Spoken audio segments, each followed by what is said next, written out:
Terang aja lu. Lu ditarget kaum globalis dan negara pendukung globalis. Lu pastilah ditarget sama pejabat yang negaranya diokupansi sama globalis. Lu Westphalian sih, udah gitu lu terang-terangan lagi ambil posisi tersebut. Itu adalah kalimat dari guru besar filsafat kampus Kenamaan di Jawa Tengah ketika berkomentar tentang akun YouTube Bosman yang dibungkam. Ternyata alhamdulillah balik lagi dengan persyaratan yang ketat. Sahabat tahu apa itu Westphalian? Istilah bagi orang atau pemimpin yang mengambil aliran nasionalis seperti Bung Karno misalnya, tokoh di Indonesia. Westphalian itu muasal lahirnya sistem demokrasi. Westphalian anti monarki atau anti kerajaan atau elitis, di mana sampai sekarang kaum nasionalis memang anti elitis berkuasa mutlak atau anti segelintir manusia mengendalikan seluruh sisa manusia hajat hidupnya. Westphalia Treaty atau Perjanjian Westphalia di sebuah tempat saat ini adalah wilayah Jerman di abad 17. Tahun 1648 perjanjian tersebut. Perjanjian ini adalah hasil kongres diplomatik besar sehingga menciptakan sistem tatanan politik baru di Eropa Tengah yang kelak disebut sebagai kedaulatan Westphalen. Sistem ini didasarkan pada konsep bernegara berdaulat yang tidak suka terhadap campur tangan pihak asing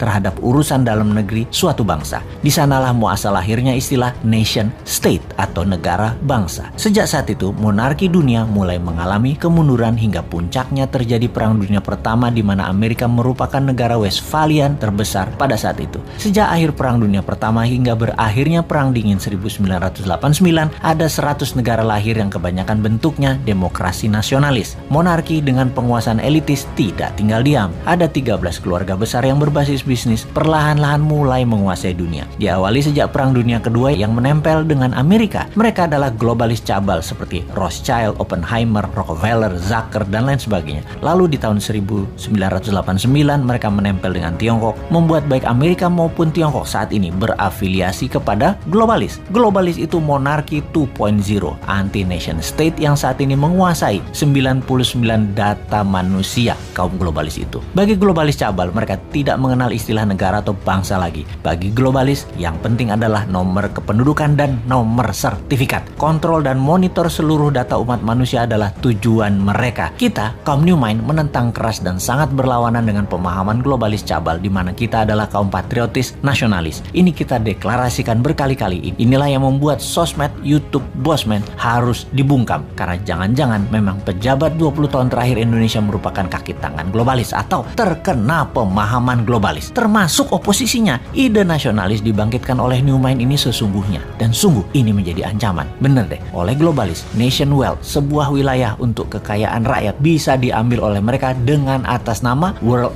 wealth, kekayaan dunia untuk dunia. Padahal kekayaan aset suatu negara ya milik rakyatnya seharusnya. Itu kalau rakyatnya pinter dan mentalnya nasionalis. Kalau rakyatnya dibodohin, rakyatnya melihat aset negara diambil asing yang didukung pejabatnya, dikatakan bener aja tuh tindakannya. Ya rapopo juga. Kenapa bisa sebodoh itu rakyatnya seperti negara tetangga? Karena kuatnya narasi propaganda yang dijaga ribuan buzzer. Dan itu solusi oleh mereka. Sungguh, bagi globalis, mereka harus pegang kekuasaan, mengontrol dan memonitor seluruh dunia, sementara mereka hanya segelintir 0,1% manusia. Aslinya tuh cabalis tidak peduli di Afrika mau banyak orang mati, di Timur Tengah banyak orang mati, Taliban, Al-Qaeda, ISIS bunuh orang banyak. Mana mereka peduli? Kalau perlu mereka biayai, termasuk membeli opiumnya Taliban. Mereka hanya peduli pada kekayaan dan kekuasaan alam monarki kembali lagi berkuasa. Rakyatnya susah di ujung-ujung, mati sekalipun mereka nggak pikirin, nggak peduli. Orang mati jutaan sama virus nggak peduli. Globalis itu yang penting dapat nomor sertifikat penduduk manusia dengan paksa menggunakan sistem sebuah pemerintahan yang taat pada mereka. Beda dengan kaum nasionalis yang akan meratakan kesempatan, menyamakan peluang untuk seluruh rakyat berbasis meritokrasi pejabatnya. Siapa yang berprestasi, dia yang menjabat. Ide New Mind yang pro-demokrasi, pro-nasionalis, patriotis, dan mendukung nation state beda dengan oportunis globalis yang ada di benak incumbent atau oposisi pada saat ini. Sungguh, itulah yang ada di benak mereka pada saat ini dari citra yang apa mereka lakukan. Itu aja kita bacanya. Sahabat, di ujung informasi ini, walaupun akun Bosman asli sudah kembali, namun sampai November, kita slow pace belum diaktifkan karena masih diincar oleh buzzer. Terima kasih sudah mensubscribe channel Bosman Mardigo Official ini dan menyebarkan ke link sosmed dan WAG sahabat semua.